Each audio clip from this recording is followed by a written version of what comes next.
All right, Gerald Prince Miller. I'm glad to have you on Camp Capone News. Good to be here. Man, that's what's up, man. Well, let's start off with your book and your website you have out. We can get into documentary and everything a little bit later, but can you let the people know about, where they can find your book and your website and a little bit about it? No question. Thanks for asking. My website is www.princemillernyc.com, and on that website, you'll be able to see where the book pre-orders of the book can be purchased, and also you can also get to the documentary from there, which is on Vimeo. Everything is on the website, and you'll learn some things about me as well. What all can they expect from this book? Well, the book starts off when I'm 10 years old. It gets into a lot of questions that some of the questions that I'm gonna answer with you. And it's a good book. It takes you through my eyes when I was 10 years old, when a 10-year-old was shot by police officers that were on plainclothes police officers. He was 10 years old, kid named Clifford Glover rather. And we were both 10 years old at the time. So I take you through that a little bit, but then I get into other things as well. So it's a good book. I don't want to give it away too much. If they buy it, they'll see it, and they'll learn something from it, Is it an autobiography? No, it's not actually. It's not really an autobiography. It has a little bit of my life in it, a lot of my life in it, and it just takes you through the eyes of a 10-year-old in South Jamaica, growing up in Queens at that time. It's somewhat, it has different things in it. A little bit of an autobiography, but I wouldn't say that that's my actual autobiography, Okay. So this more focuses on you just being young. Yeah, it focuses on when I was young, the things I saw in the community as I was growing up, how the killing shaped my mindset of seeing another 10-year-old killed at the time. I went to his funeral, his wake, actually the funeral as well, and it shaped my mindset a little bit. And, I'm quite sure a lot of children, teenagers, and young adults will learn from their experience when they read the book. It's really for children, teenagers, and young adults when they read it. And it also gives you a glimpse into how the neighborhood was at that time and why it was a lot of racism in there as well. This is 1973 I'm talking about. So, and whatnot. So it's worth reading.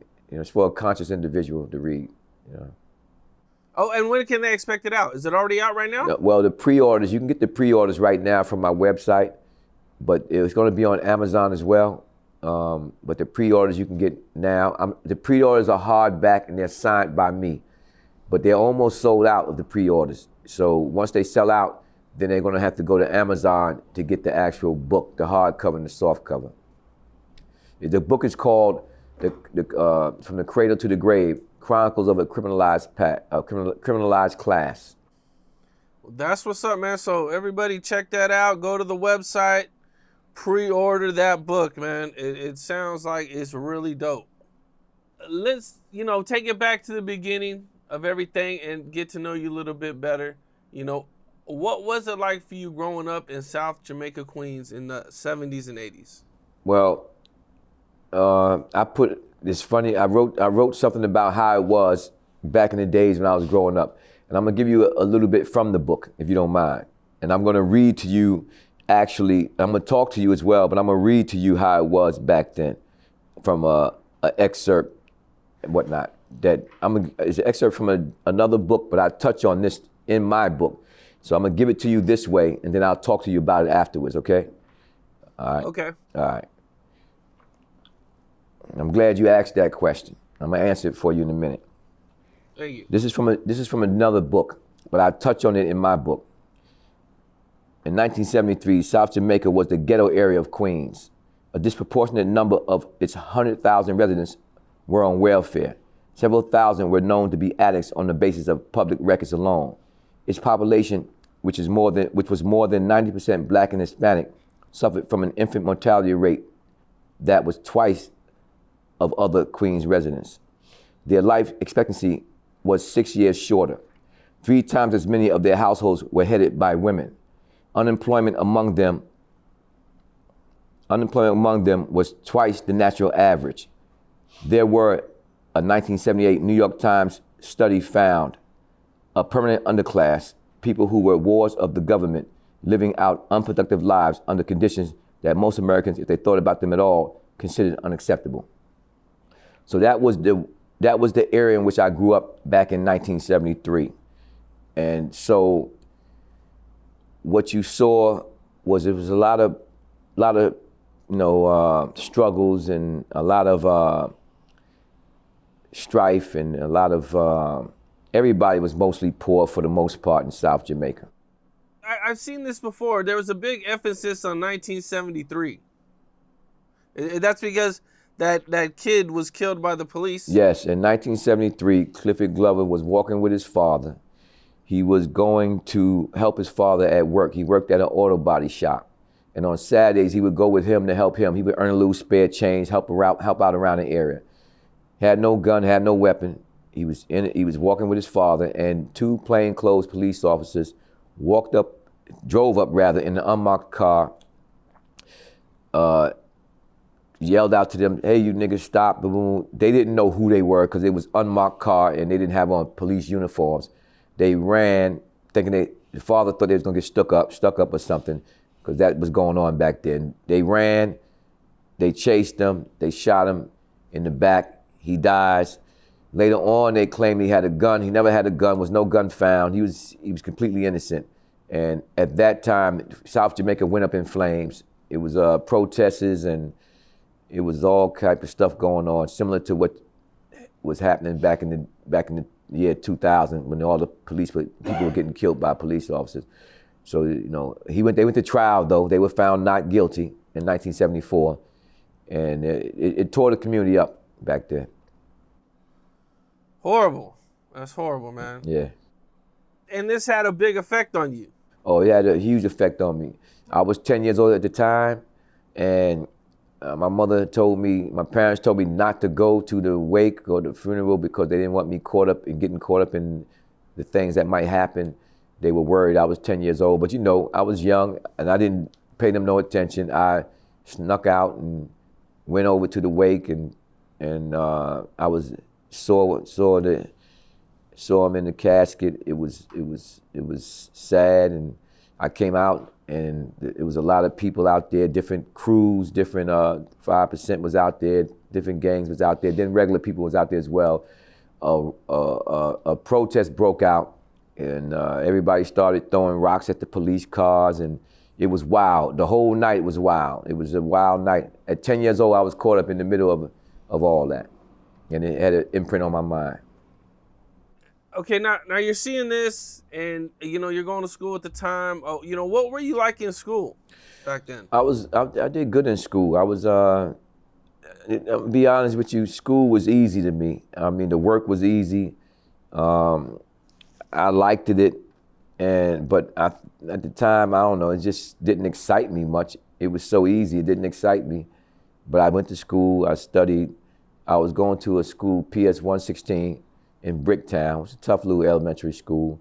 At the same time, I would bag up groceries across the street at a place. It was a supermarket across the street, don't exist no more, but it was called Met's Food, something like that. I would bag up groceries there. I also had a paper route.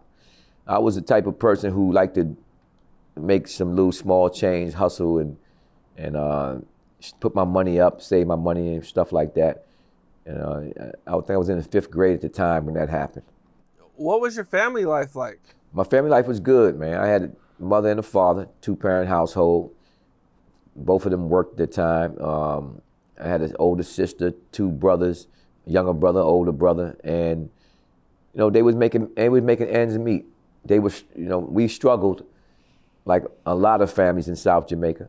We lived at 109, that's 15 Merrick Boulevard, and I was a few blocks away from where Clifford lived. He lived on New York Boulevard at the time. Gower Brewer was named New York Boulevard. And it was a hard life, but it was good because you had family, and I had a big family. So as far as my cousins and my uncles and stuff like that, But we was, people struggle. And that was the times back then, a lot of people struggled. They was trying to move out of the lower class into the middle class at the time. My family was good. We had family reunions, and I had good parents, man.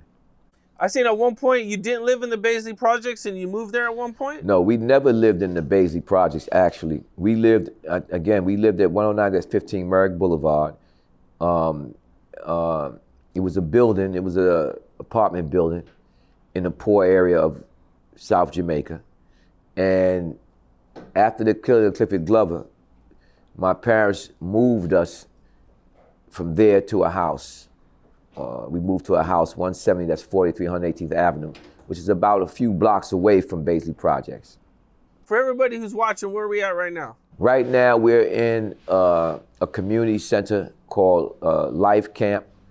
It's one of their community centers. Life Camp actually have offices around Queens where they aid and assist the community.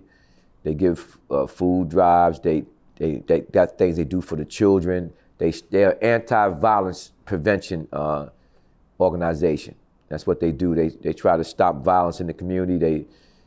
They assist the community in a big way. They allow me to be able to have my podcast here and whatnot. So, yeah. Okay, that's what's up, man. I think everybody kind of knows about, the older times and the things you got arrested for earlier, but, when was your first time getting arrested?